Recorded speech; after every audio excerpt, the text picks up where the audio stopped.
My name is Christy. I am the pre-admission testing nurse here at Mosaic Maryville, and I also do the joint replacement education program.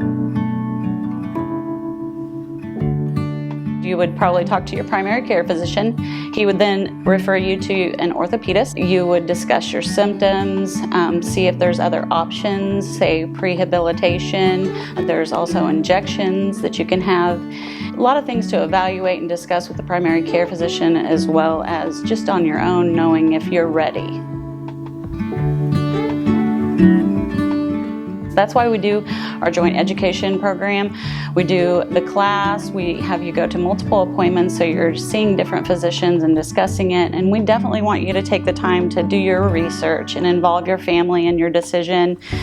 Make sure your home is in condition for it, that you're in a safe place that you can return to and have the most success. You have a full-time job after surgery to make sure that you're successful with your surgery and that you can maximize your recovery and safely return home. So you need to keep your appointments, you need to do your rehab to its maximum potential, so do everything that your physical therapist has prescribed for you to do.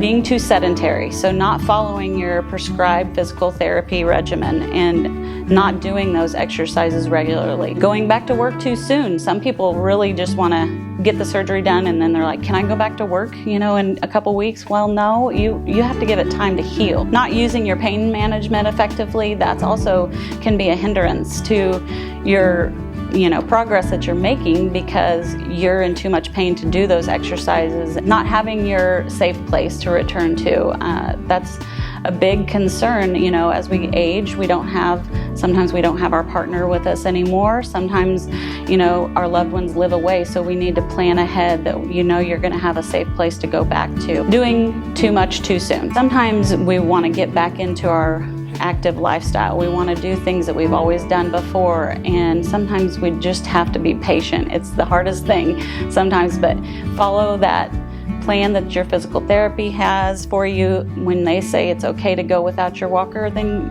it's okay, but wait until they tell you so that you don't have any falls that can be detrimental to your rehab and your progress.